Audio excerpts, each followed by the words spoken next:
maal jette doktor? Dhukkubni keekun beeytaa tokkoo miti. Dhugaadha barbakkinan dhukkubne hin jirtu.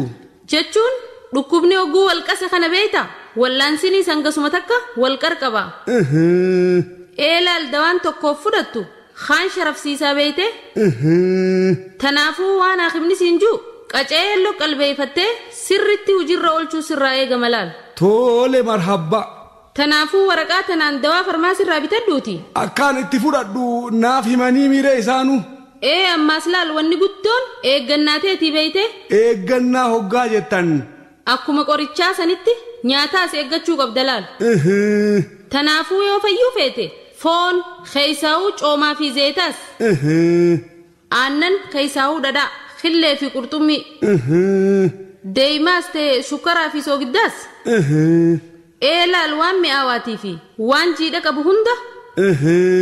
Waan mi'aawaa hoggaa jennugaa shukkaraas ta'e mixaaxisii fi kuduraan akka muuzaa fi anaanaas kun hundinuu sukkara qabanii beeyte.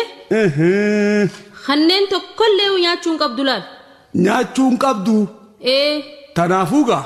Tanaafuu xalaa farmaasiidhaa tanaas gama ministeera qonnaa naa jijjiiri gaafirra. Maaliif? Citaa dheeduu malee maaltu naa feree waan namni nyaatu hunda dhiisi jette.